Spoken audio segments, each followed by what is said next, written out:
Hello there. Today I'm going to tie for you a golden nymph. It's a pattern that I've seen on one of the sites. It's not one of my patterns. Can't remember the chap's name who tied it, but lovely looking fly. It's a take on like a pheasant tail nymph really. So in the hook I've got a Fario 301 hook with some dark brown thread I've just tied on. I'm just going to bring that down to about there-ish, just past the bar where the barb would be.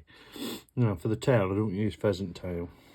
It's what a lot of people use for a dry fly feather. I can't for the name remember what it's called, but I take a good pinch. See that lot? That's what I take. You can use pheasant tail. No real difference. I like the fineness that this creates in the tail. Like, you know, when I wet it, you see it. Yeah, and that's what it's going to look like in the water. So always wet your materials and see what they look like, and you know what they're going to look like in the water when a fish is going to look at it. So excuse fingers while I just get out lined up and on. That's about right for this. And just come up a little bit. Let's get rid of that. Like that. Let's tidy that up just a touch. I'm not usually too much bothered about tidying up when there's going to be some dubbing going. Next, this is like a brass wire. That's the nearest thing to a gold I've got. You've got a bit of wire that's goldy colour. That's what you want to be using. So let's get that tied in on my side. Come down to the bottom of the tail. Next was a little bit of gold. Here it is. Bit of gold tinsel. That's that.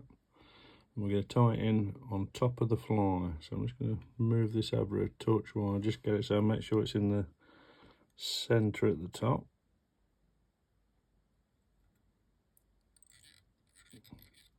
A couple of few turns on it.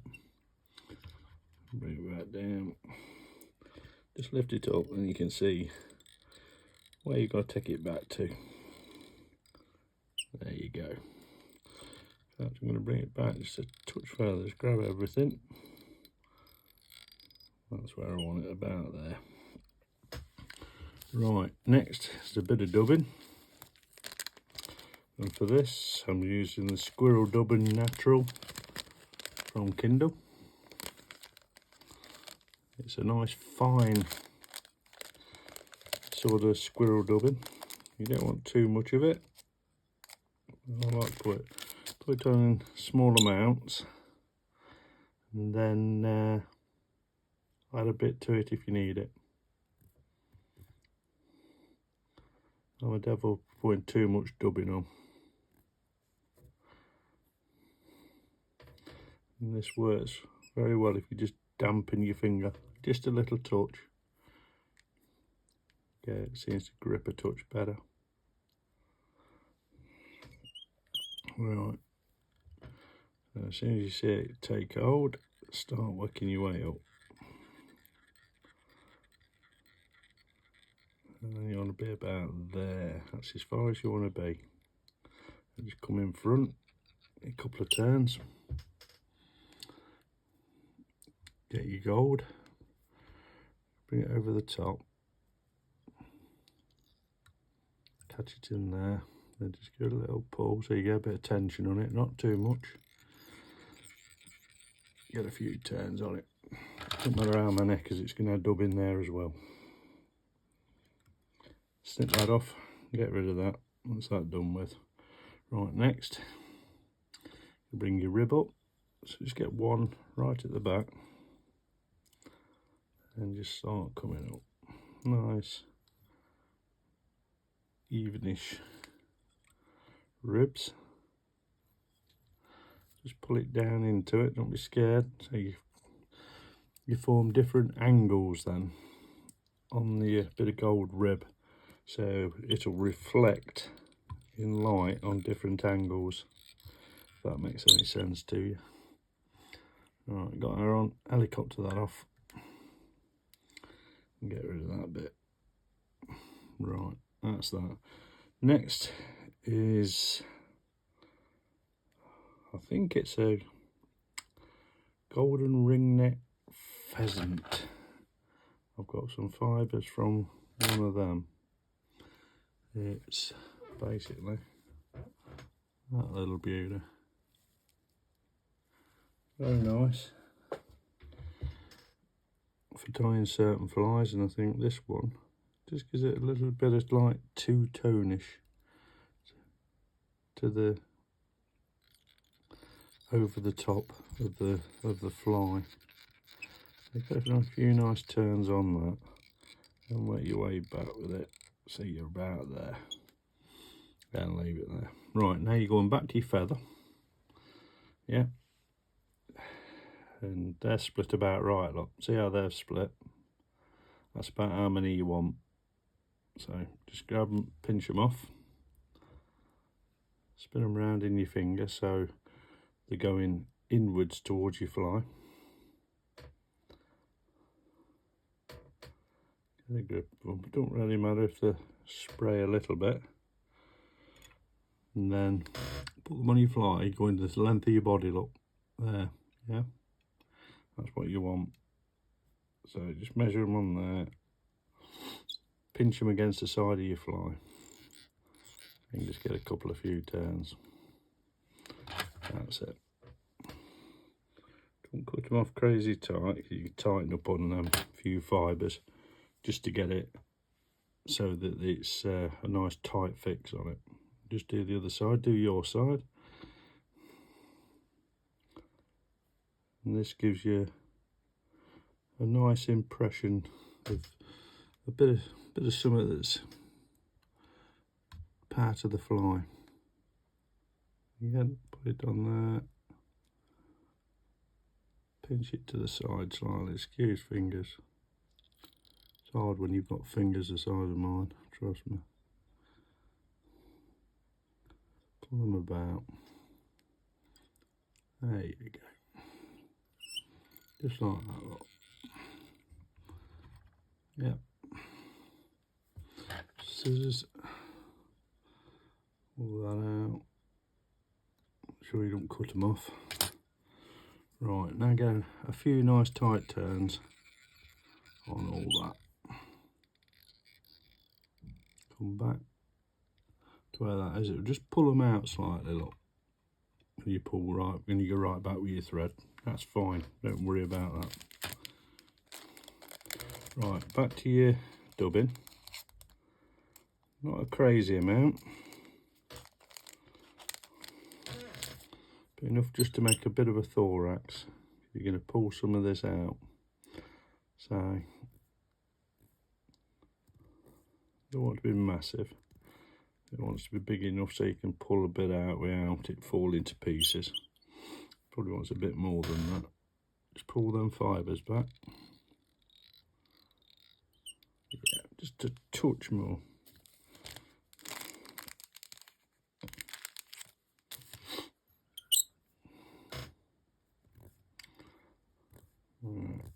Get that up. Whip it up. Because you're going to be pulling it out, it doesn't really matter. Go over it a couple of times with your thread. Don't matter. Then come to the front. Get a couple of turns there. Right.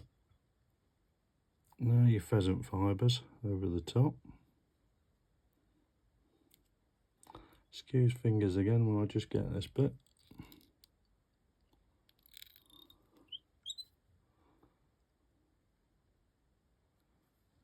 Yep. Nice just to alter them around now, because when you tighten down on them, you're not going to alter down. Now tighten down. Now a few nice turns on that. Right, when you do this bit, push the scissors right up there and come in at a slight angle. You see the scissors at a slight angle, then snip. Then you don't catch your thread, but you get a nice tight cut off that's not protruding over the eye. And go a few turns. There we go. Right, nearly there now. Now this I bought from a craft shop. It's a gold tinsel, but it's really, really fine stuff, look. So that's what that is. It's got no name to it. It comes a pack of about eight different colours. So anything that you've got that's fine, put it in, get it tied in, and get a turn, pull your thing down a bit, 2, I do like 3 turns of it, 3 turns. This is a bit where it usually unwinds off the front of the hook, so excuse fingers while I just keep a tension on it. That'll do. Get your scissors, come in on it there, tied up to it again, snip her off.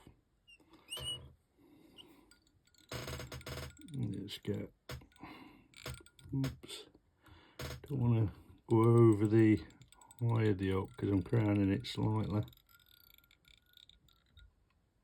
It's alright. Right. Then whatever fluid you use to tie off with, just put a little bit on, just for the tying off bit. I'm going to put a bit actually over the whole lot, so you can do that or not do it. I'm just going to put a bit on with the brush after, so I get that tinsel just to protect it. 3 turns, trying your hardest not to go over that gold, which is a bit of a nightmare thing to do, I know. But got plenty in there. And what I like to do is get your dubbing needle, stick it through the eye up, stick it in there, leave it, and get my bug off, get it nice and so there's not much on the end of the brush, and just touch around there, look, and touch around that side.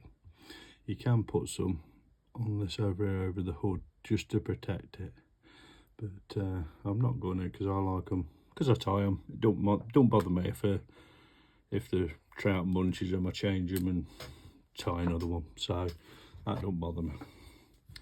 And just torch that a little bit, just twizzle the needle, and it's on it, won't stick through. That's lovely.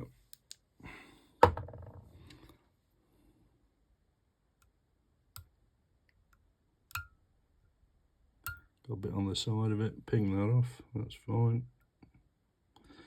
As you see, you got your hole so that you can get your nylon through, your fluorocarbon. It's all fine, you get through there, no problem at all. Just make sure I've just come a bit too far forward with all that, so just keep it a bit further back when you tie one. But that's my little golden nymph, what I've just stolen. And just to make it a bit more bugger, you can just brush that back either side. You'll just pull a bit out from that thorax. It just gives it a lovely buggy effect. And that is a beautiful fly. I'm sorry I can't remember the chap who's put it up, but that's my little version of it. Little golden nymph. It's like a hare's ear really, but it's nice. It's a lovely fly. So thanks very much for putting it up. And that's my little copy of it. If you want to see how to tie it again, it's on John Kirk Fly Tying on YouTube. And don't forget to hit the subscribe button, and I'll keep putting some great flies up for you to catch. Cheers.